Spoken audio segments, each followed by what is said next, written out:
오늘 우리에게 주시는 하나님의 말씀은 이사야서 16장 1절에서 5절의 말씀입니다. 이사야서 16장 1절에서 5절까지의 말씀을 교독하시고 마지막 절은 함께 합독하시도록 하겠습니다. 너희는 이 땅 통치자에게 어린 양들을 들이되 셀라에서부터 광야를 지나 딸 시온으로 보낼지니라.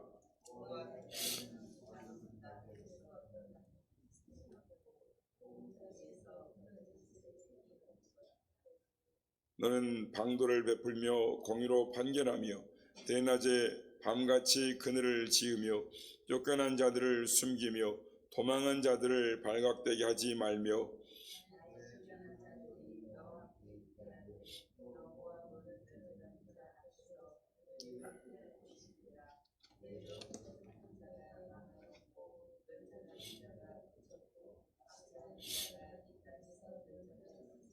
다 같이요.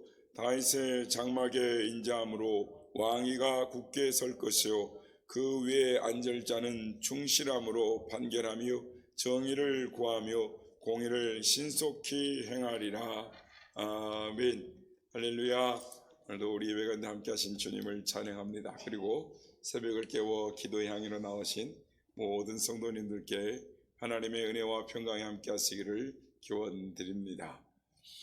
사람이 무엇에 관심을 두고 살아가느냐가 참으로 중요합니다. 그래서 관심에 대한 문제를 두 가지로 보게 된다면, 하나는 하나님에 대한 관심과 하나는 세상에 대한 관심으로 나눌 수가 있겠습니다. 그런데 여기서 우리가 주의할 것은 소위 하나님께 관심을 두고 산다는 데에 있습니다. 하나님께 관심을 두며 살아간다라는 것이 무엇인가 잘 구분해야 할 필요가 있습니다.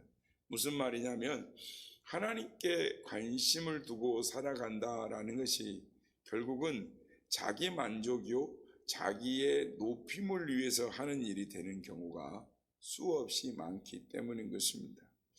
여러분, 하나님께 관심을 두고 산다라는 것은 삶의 목적이 하나님께 있을 때에 가능한 것입니다.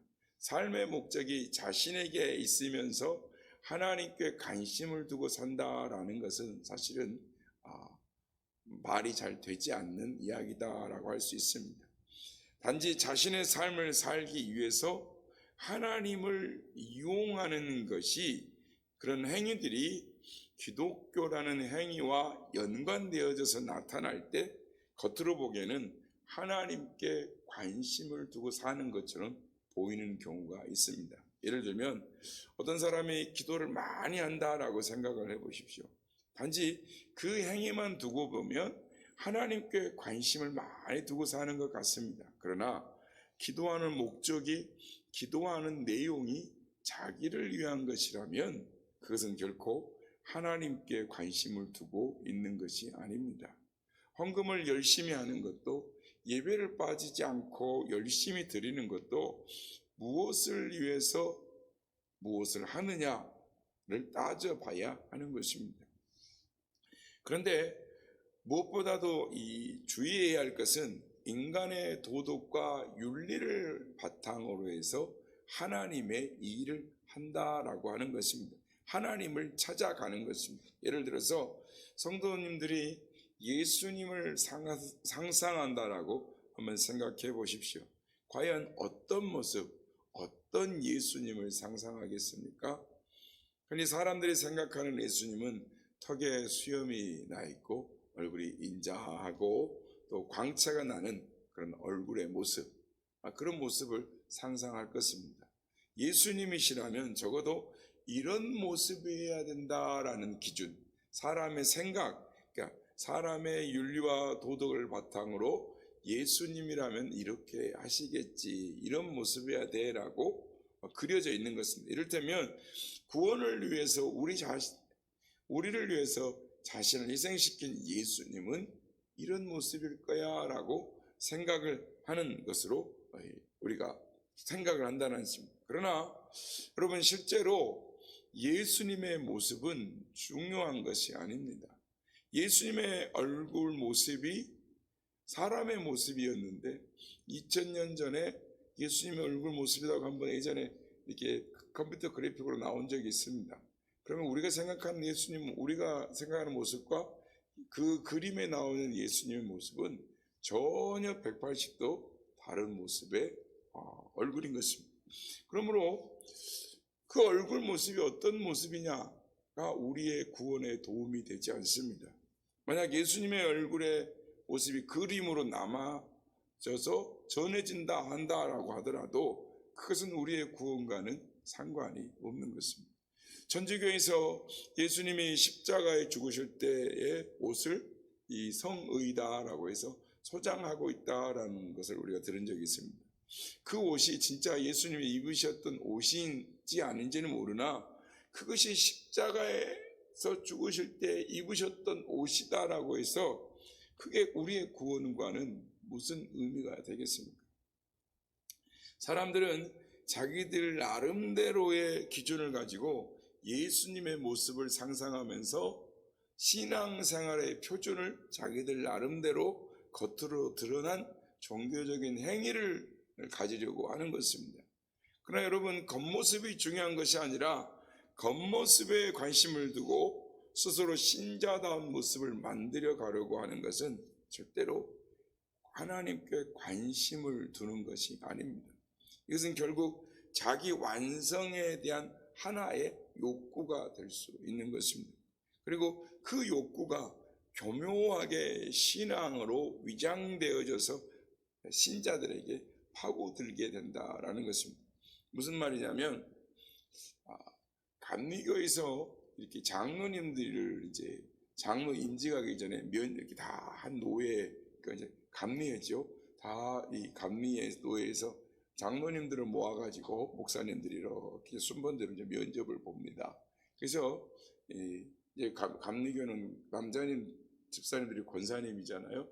그래서 권사님은 왜 장로님이 되시려고 하십니까? 그랬더니 이 안순 집사가 이제 권사죠. 권사가 저는 교회에 나온 이후로 11조를 빼먹은 적이 없습니다. 새벽 기도를 빠진 적이 없습니다. 그러므로 저는 장로가 될 자격이 충분하다고 생각합니다. 자신 있게 이야기를 했습니다. 그래서 목사님들이 웃으면서 그렇죠 권사님. 그러면 다시 한번 여쭙겠는데 장로님이 되시려고 하는 이유는 무엇입니까? 라고 다시 물었습니다. 그랬더니 그분이 하는 말이 장로가 되면 비석에 갓을 세울 수 있다고 그러던데요. 그러니까 이렇게 돌아가시면 이렇게 비석을 세우는데 그 위에다 이렇게 갓을 올리려면 적어도 장로는 되어야 된다라고 들었다라는 것입니다. 그래서 목사님들이 이거를 이분은 장로감이 아니다라고 이 심사에서 떨어뜨리려고 하는데 그 교회 담임 목사님이 쫓아와가지고 그분 떨어지면 저 목회 못해요 하면서 사정을 해서 장로로 세웠다라는 이야기를 제가 들었습니다. 여러분, 신앙생활은 이렇게 해야 돼, 저렇게 해야 돼. 장로는 이 정도는 되어야 돼. 권사는, 집사는 이 정도는 되어야 돼. 외적인 모습에 관심을 가지게 되면 본질은 없어지고 인간의 종교적인 행위만 남게 되는 것입니다.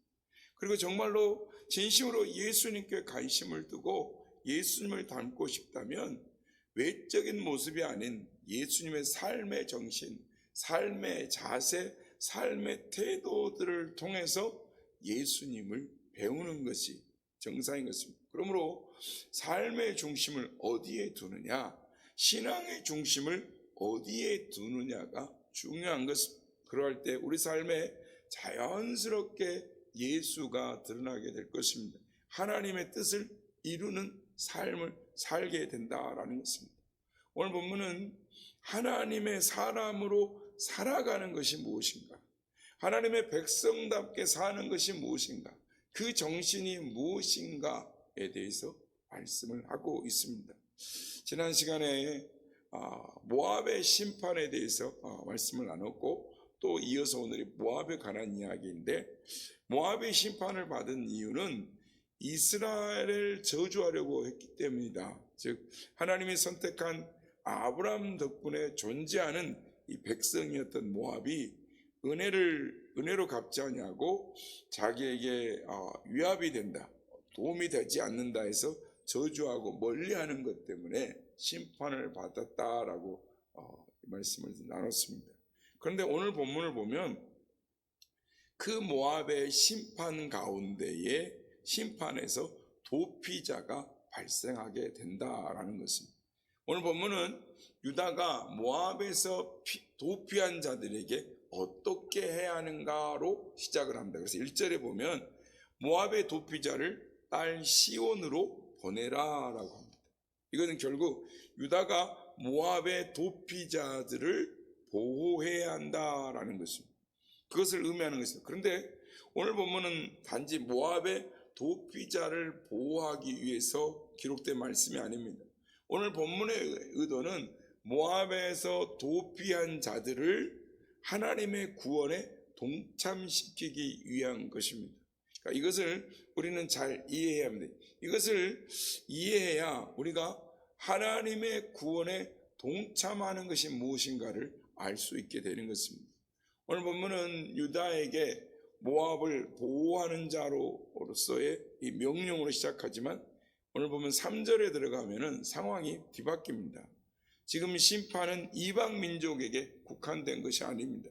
심판이란 하나님의 뜻대로 살지 못하는 이 모든 자에게 내려지는 것이기 때문에 유다, 즉 이스라엘도 하나님의 뜻대로 살지 못하면 하나님의 심판이 주어질 것이다 라는 것입니다. 그러니까 면할 수가 없는 겁니다. 그래서 유다가 심판을 받을 때 유다에서 남은 자, 즉 도피자가 발생한다는 거예요. 유다가 심판도 받을 게 될 거라는 거예요. 그때 결국 살아남는 자, 도피자가 남게 될 텐데 그때의 도피자를 모압이 도우라는 것입니다. 유다에 피할 것이 되어주라는 것입니다. 그래서 4절을 보면 나의 쫓겨난 자들로 너와 함께 있게 하되 너 모압은 멸절하는 자 앞에서 그 피할 곳이 되라라고 하는 것입니다. 이 말씀대로 유다의 심판은 바벨론의 느부갓네살을 통해서 이루어지고 에레미야서 40장 12절에 보면 유다의 백성들이 피하는 곳이 있는데 유다가 모압 나라로 피하는 것을 기록되어져 있습니다. 여기서 중요한 것은 피할 곳이 되어 주어야 될 존재들의 모습인 것입니다. 4절에 있는 대로 피할 곳이 되어 주어야 될 존재들은 토색하는 것이 없고 힘으로 공격하는 것이 없고 압제하는 것이 없어야 하는 것입니다. 그래야만 힘이 없어서 쫓겨난 자들이 피할 곳이 되어줄 수 있는 것입니다. 이것이 하나님의 구원에 동참하는 모습입니다. 오늘 보면 4절에서 5절 말씀을 보면 토색하는 자, 멸절하는 자, 압제하는 자는 다 사라지고 오직 굳게 서는 것은 다윗의 장막뿐이다 라고 말합니다. 무슨 말이냐면 다윗의 장막에 하나님이 함께 거하십니다. 다윗의 장막에는 하나님만이 왕이십니다. 그래서 하나님의 인자와 사랑과 자비가 있습니다. 그것은 힘으로 살아가는 것이 아닙니다. 그래서 다윗의 장막에는 힘이 있고 핍박이 있는 그런 곳으로부터 피한 자들이, 쫓겨난 자들이 거하는 곳이 다윗의 장막입니다. 바로 이것이 오늘날 교회가 추구해야 할 교회의 목표가 되어야 하는 것입니다. 하나님이 이것을 원하는 것입니다. 쓸데없이 예수님의 모습을 생각하며 신자다운 모습을 외적인 것으로 생각하지 말고, 다른 말로 하면 위선적인 종교인의 모습으로 살지 말고 힘에 의해서 눌림받은 약한 자들이 피할 곳이 되어 주어라 라고 요구하시는 것이 하나님의 요구다라는 것입니다. 성도 여러분, 도피한 자들이 피할 곳이 되기 위해서는 그곳은 하나님만이 왕이 되셔야 하는 것입니다. 자신의 힘을 드러내지 않고 하나님의 자비하심과 사랑하심을 드러내기 위해서 힘을 써야 하는 것. 그래야 약한 자들이 피할 수 있는 곳, 도피할 수 있는 곳이 되는 것입니다. 오늘날 교회들이 이것의 목표가 되어야 하는 것입니다. 힘없는 자들, 쫓겨난 자들이 피할 곳이 될 수 있는 곳이 교회가 되어야 하는 것입니다. 그러기 위해서는 교회에서는 세상의 자랑이 보여서는 안 됩니다. 교회에서는 세상의 힘이 보여서는 안 되는 것입니다. 그러면 또다시 교회에 온 자들이, 힘없는 자들이 상처를 입게 되는 것입니다. 성도 여러분, 과연 우리 교회는 그런 자들이 피할 곳이 되는 교회가 되고 있는가, 우리 자신에게 물어보아야 하는 것입니다. 우리 교회가 강해서 그 힘으로 약한 자를 도와주라는 것이 아닙니다.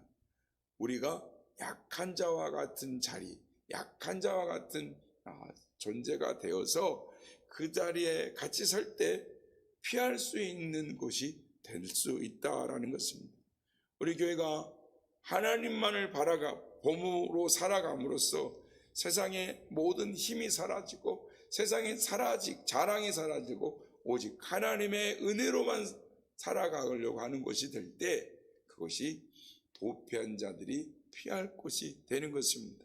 바라기는 우리 교회가 피난처가 되기를 원합니다. 힘이 없어서 상처받고 쫓겨난 자들, 그 자들이 피할 수 있는 것, 우리가 예수님의 정신을 가지고 하나님의 사람으로 살아갈 때 수고운 무거운 짐지자들이 올 수 있는 예수님의 품과 같은 교회, 하나님의 영광을 드러내는 그런 사람들이 모이는 교회, 그러는 곳이 될 수 있는 우리 모두가 되고 우리 선한 이웃의 공동체가 되기를 예수님의 이름으로 축복합니다.